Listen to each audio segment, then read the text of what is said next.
Hoje eu quero abrir a palavra de Deus com vocês. Eu vou abrir a palavra de Deus em Mateus.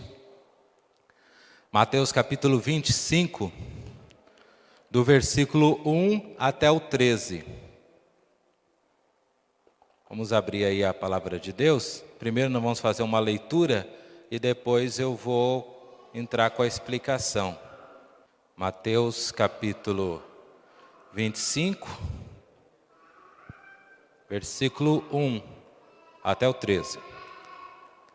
Que diz assim, ó. Então o reino dos céus será semelhante a 10 virgens, que pegando as suas lamparinas, saíram ao encontrar-se com o noivo. 5 delas eram imprudentes e 5 prudentes. Em outras versões, falam que 5 eram nércias e 5 eram prudentes. As imprudentes ou as nércias, ao pegar as suas lamparinas, não levaram óleo consigo. Mas as prudentes, além das lamparinas, levaram óleo nas vasilhas. E como o noivo estava demorando, todas ficaram sonolentas e adormeceram. Mas à meia-noite ouviu-se um grito: eis o noivo! Saíram ao encontro dele. Então todas aquelas virgens se levantaram e prepararam as suas lamparinas. E as imprudentes ou nércias disseram às prudentes: deem a nós um pouco do óleo que vocês trouxeram, porque as nossas lamparinas estão se apagando.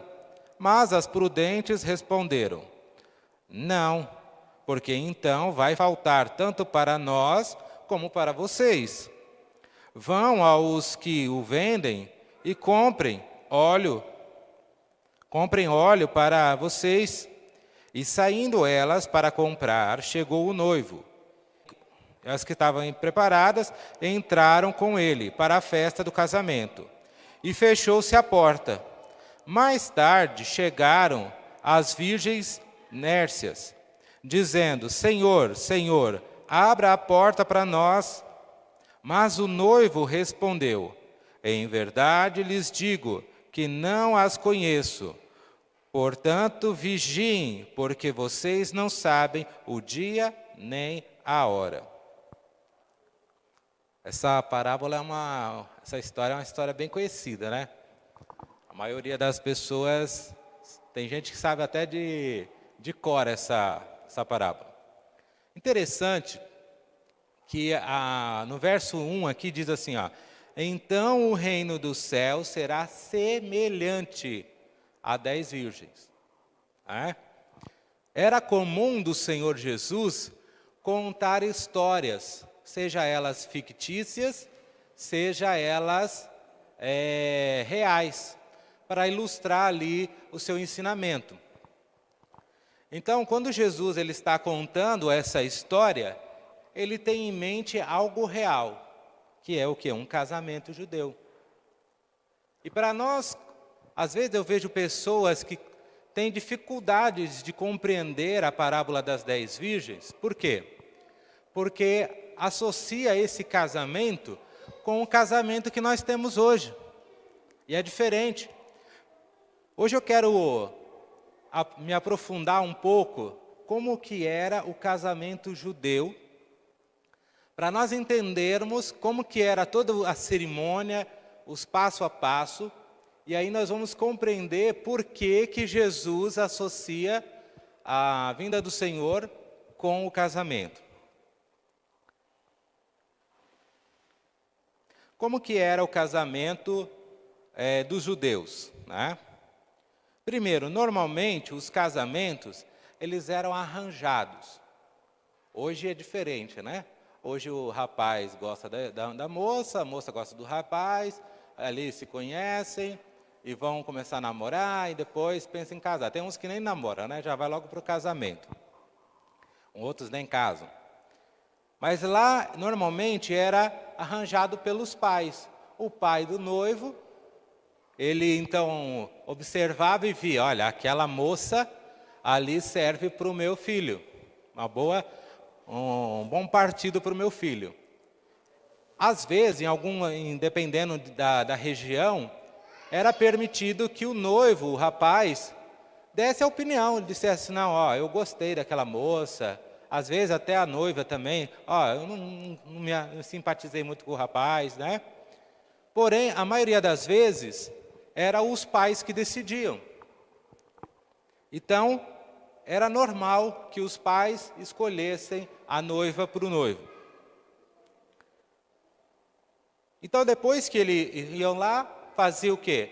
O pai do noivo acertava tudo com o pai da noiva e acertavam um detalhe. Primeira coisa que tinha que antes de namorar, não era assim, vou lá pedir a mão, né?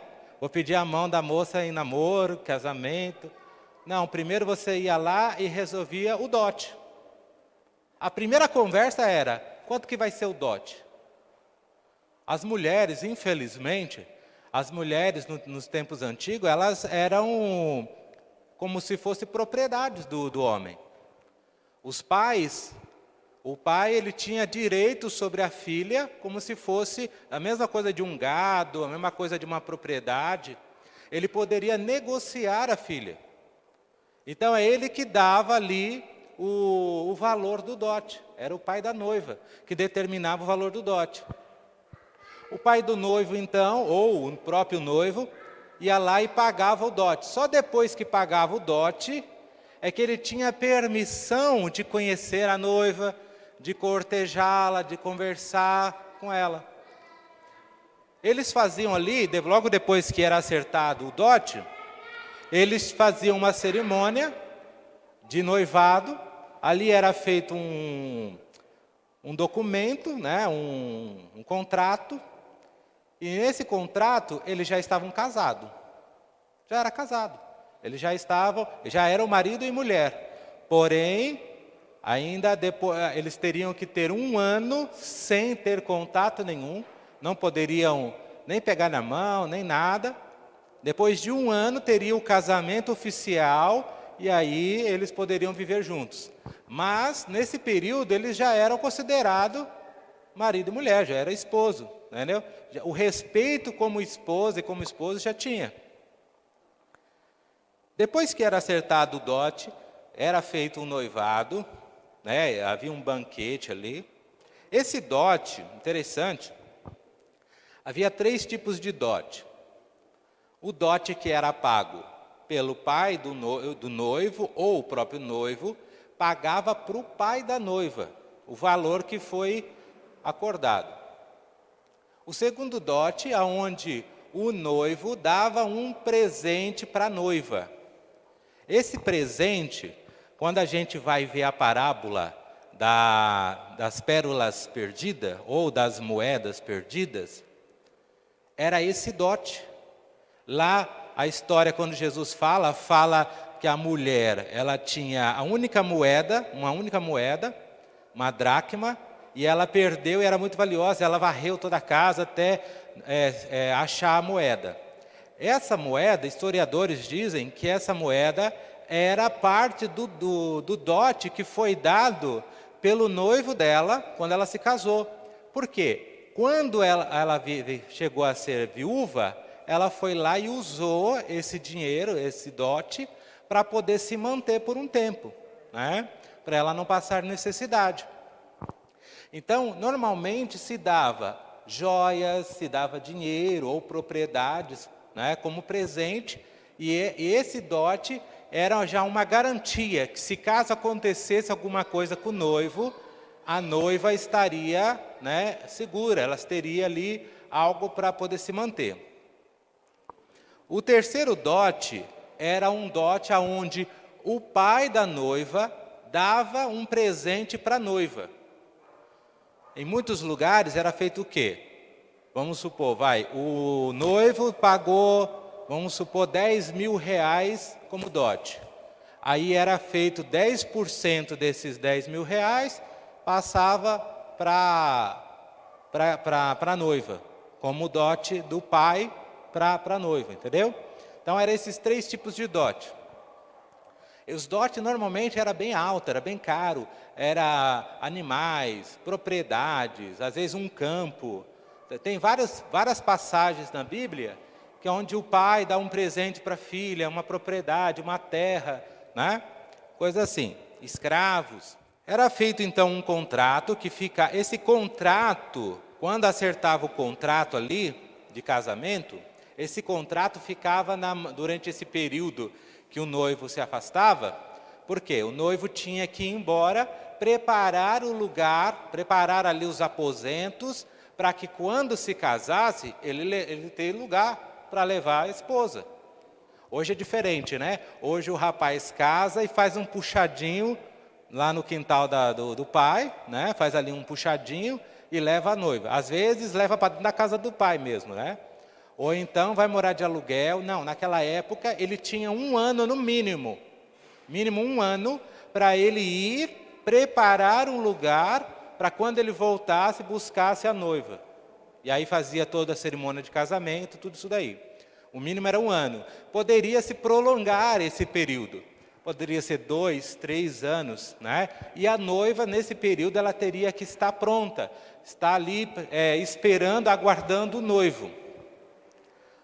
Vocês estão pegando aí o raciocínio, como que se encaixa tudo com Jesus?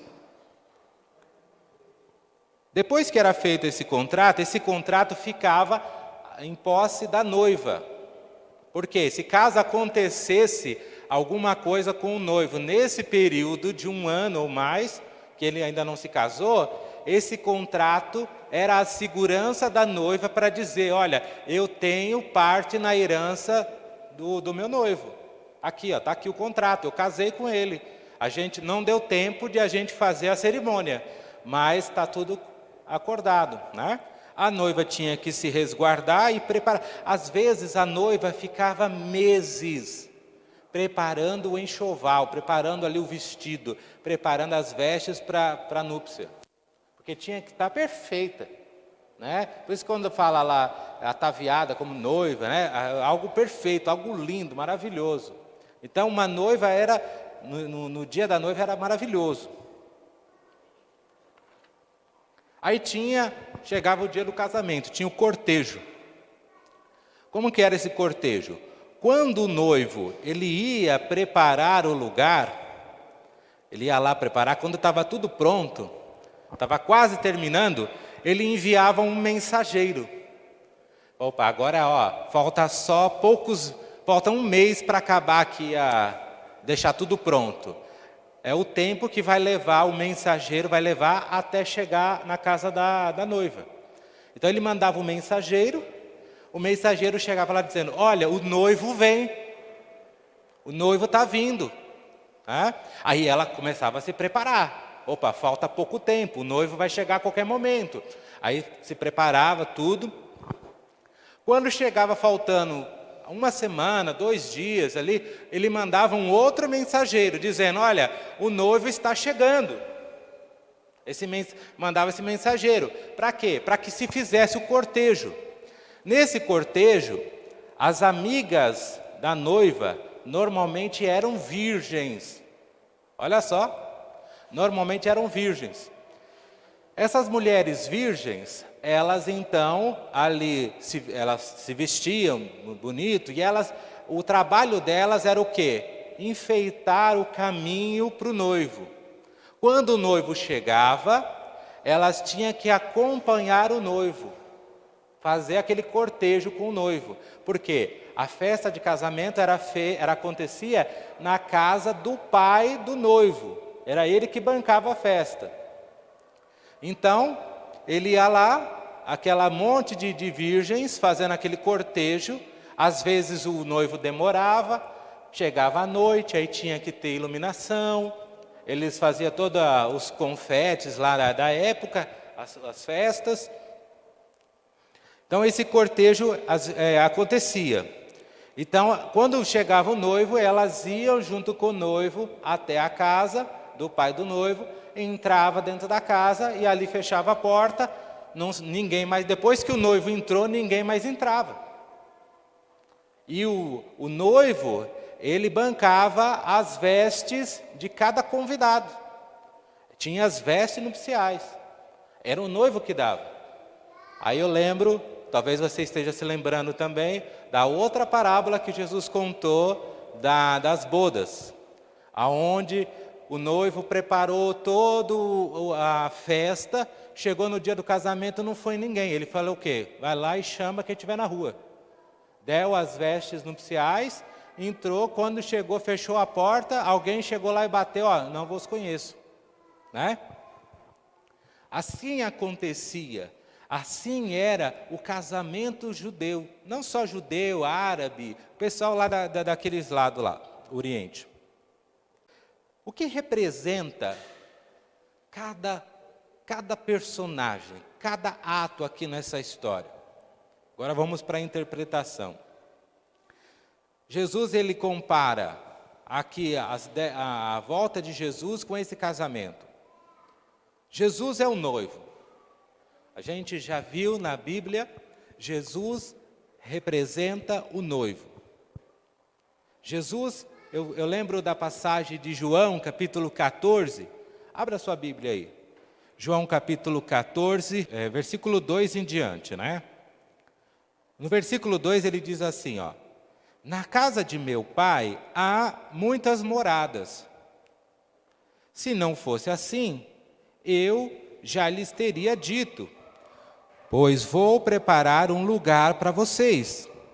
E quando eu for preparar lugar para vocês, voltarei e os receberei para mim mesmo, para que onde eu estou, vocês estejam também. Bem, aqui deixa claro que Jesus é o noivo. Jesus, ele foi para a casa do Pai preparar lugar para a sua noiva. Quem é a noiva? Quem é a noiva? Não é a igreja. Noiva não é a igreja. Abra sua Bíblia aí, em Apocalipse, capítulo 21, versículo 2. Olha o que diz aí, Vi também a cidade santa, a nova Jerusalém, que descia do céu, da parte de Deus, preparada como uma noiva enfeitada para o seu noivo. Então ouvi uma voz forte que vinha do trono e dizia, aí o verso 3, né? Eis o tabernáculo de Deus com os seres humanos. Deus habitará com eles e eles serão povo de Deus e Deus mesmo estará com ele e se dará o Deus deles, será o Deus deles. Aqui deixa claro que a noiva é a nova Jerusalém. A noiva de Cristo, Cristo é o noivo, a noiva é a nova Jerusalém. E quem é a igreja? A gente fala muito da igreja, né? A igreja aqui é as 10 virgens. Deus vem buscar a nova Jerusalém. É a noiva. As 10 virgens são a igreja. São as pessoas, os membros que estão na igreja. As 10 virgens. Vamos entender, olha só. Na parábola das 10 virgens, quantas virgens trouxeram azeite? Quantas virgens trouxeram azeite? As 10. As 10 vieram com azeite. Porém, 5 se prepararam e trouxeram a mais. Outras trouxeram a menos. A Bíblia fala que elas adormeceram. Quantas adormeceram? As 10. As 10 adormeceram. O que representa o óleo, o azeite? Representa o quê? A unção do Espírito Santo. Então, ou seja, toda a igreja recebe o Espírito Santo. Toda a igreja tem dons, tem talentos. A igreja inteira, todos os membros.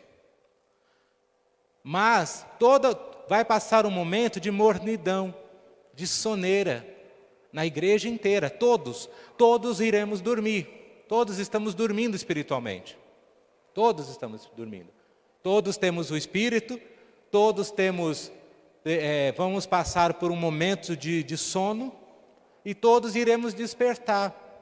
Porém, quando nos despertarmos, aqueles que se prepararam e receberam uma dose do Espírito Santo maior, vão progredir.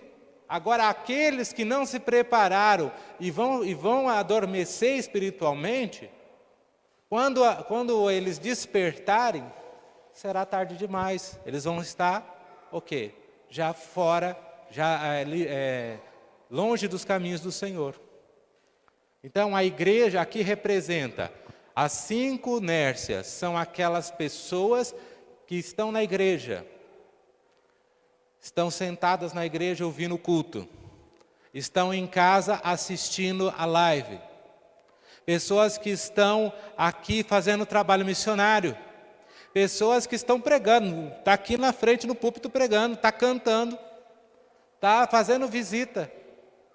As nércias fazem tudo isso. Tem nércia que fica em casa assistindo, tem nércia que fica aqui na igreja sentado, tem nércia que faz o trabalho missionário, que canta, que prega, cura, faz cura.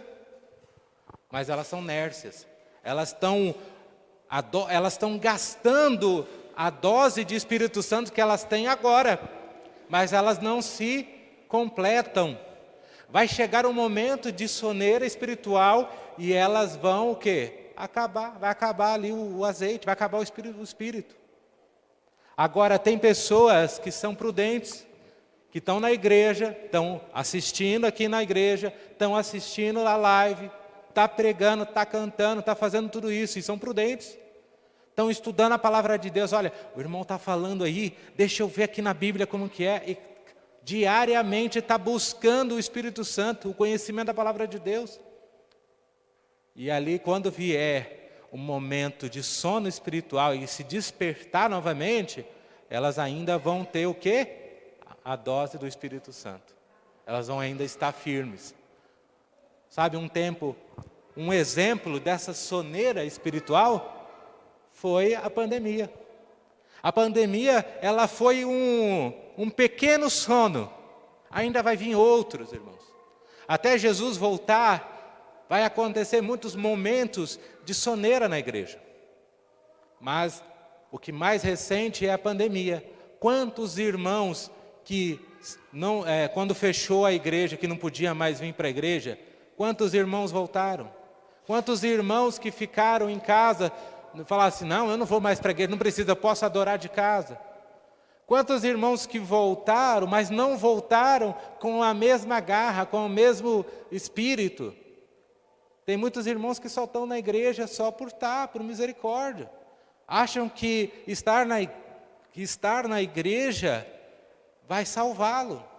Não, Deus não chamou ninguém para ficar sentado na igreja. Deus chamou cada um de nós para sermos discípulos de Cristo e fazermos discípulos. Então, nosso dever é pregar o Evangelho. Ah, mas eu não sei pregar. Ah, mas eu não sei cantar. Não importa. Você tem que dar algum jeito, nem que seja para entregar um folheto, nem que seja para ler só um texto bíblico, fazer uma oração. Isso é que vai o quê? Aumentar a nossa dose de Espírito Santo. Bem, já falamos aí do noivo, já falamos da noiva, já falamos aí das 10 virgens, né? As 10 virgens prudentes. Jesus, ele foi como noivo. Ele foi preparar um lugar para nós como noivo. Ele vem buscar a sua noiva, isso é certo. Assim como era certo que no casamento, a noiva esperava quanto tempo fosse. Você lembra de Jacó? Jacó trabalhou 7 anos para poder se casar com a Raquel. Chegou lá, não era Raquel, era Lia. Depois ele trabalhou mais 7 anos, ou seja, no total foram 14, para poder finalmente pagar o casamento dele com a Lia, com a Raquel. Jesus vai vir. Jesus está voltando, irmãos. Eu só ouvi uma irmã falando amém. Só vi uma irmã. Jesus está voltando, irmãos. Qual que é o nosso dever? O nosso dever é fazer como os pioneiros da Igreja Adventista, que eles acreditavam que Jesus voltaria no tempo deles. Eles estavam enganados, eles calcularam lá errado, mas eles saíram pregando que Jesus iria voltar. Nós acreditamos que Jesus vai voltar a qualquer momento, mas estamos aqui parados. A gente nem falar um amém direito a gente consegue falar. Jesus vai voltar, irmão. Jesus está voltando. E Ele vai vir buscar eu e você. E vai nos achar como? Como virgens prudentes ou como virgens nércias? É para eu e você raciocinar. Não é para você responder para mim agora. Fala isso para você. Quando você for dormir, quando você for fazer aquela sua oração final ali da noite, pergunta para Deus: Senhor, confesse para Deus, você sabe, no fundo você sabe se você é prudente ou se você é nércio. Você sabe. Se você não souber, você está enganando você mesmo. Porque Deus também sabe. Mas mesmo que você ainda esteja num momento nércio, imprudente, Deus Ele quer fazer você se transformar como uma virgem prudente. Aquele mensageiro que vem chegando e fala: eis o noivo vem, o noivo está chegando.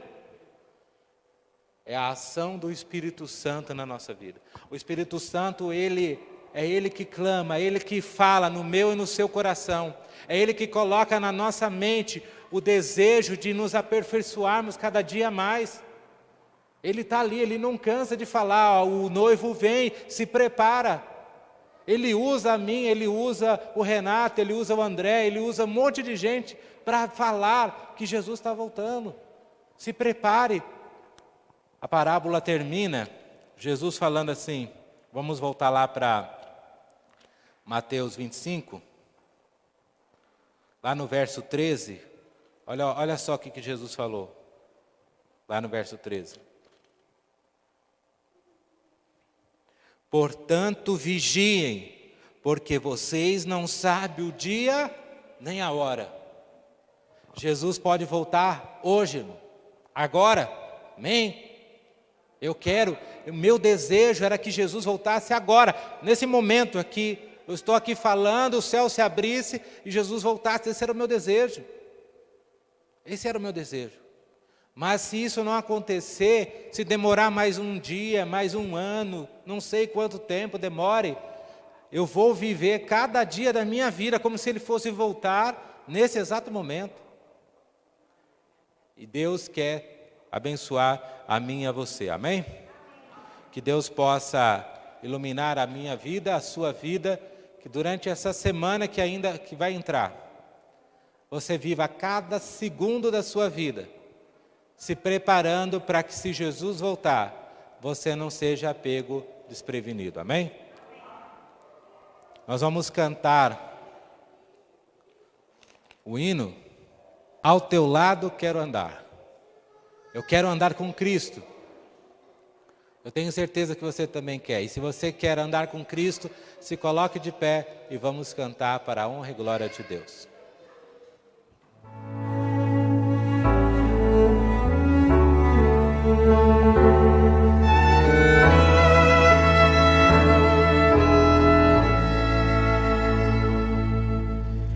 Eu sou fraco, sem vigor. Sempre a vacilar.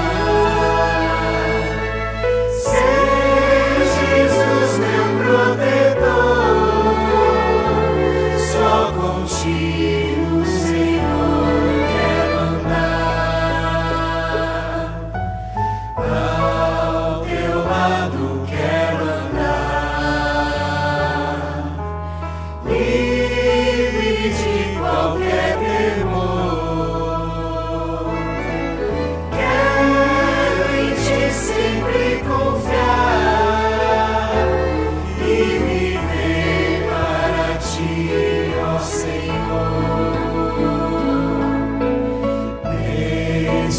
mundo aterrador. Quem se importa sem cair? Quem está em meu favor? Só Jesus poderá me remir. Ao teu lado quero andar, livre de qualquer temor. Quero em ti sempre confiar e viver para ti, ó Senhor. Junto a ti, meu Salvador, para sempre eu quero estar. Oh, conduz-me com amor às moradas do teu doce lar. Ao teu lado quero andar, livre de qualquer temor. Quero em ti sempre confiar e viver para ti, ó Senhor. Feche seus olhos, vamos falar com Deus. Obrigado, Senhor, por mais um dia de vida. Obrigado, ó Pai, porque o Senhor trouxe essa mensagem aqui para cada um de nós. O primeiro a ser beneficiado, ó Pai, fui eu, porque estudei esse tema. O Senhor já tem mostrado essa mensagem para mim já há 3 semanas.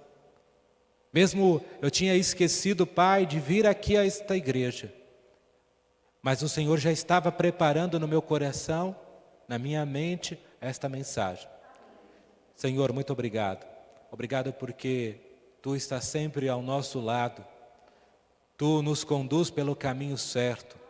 Senhor, encha-nos do Teu Espírito. Enche-nos, ó Pai, abra nossa mente para crescermos cada vez mais na Tua Palavra. E quando o Senhor vier, não sejamos pegos despercebidos. Prepare, Senhor, nos prepare, nos use como teus instrumentos para proclamar essa mensagem às pessoas lá fora que ainda não conhecem sobre Ti. Fique conosco, nos abençoe, nos dê uma semana na Tua proteção, nos traga aqui, se for possível, para o próximo culto. Tudo isso eu te peço, agradeço, no doce nome do Seu Filho amado Jesus. Amém.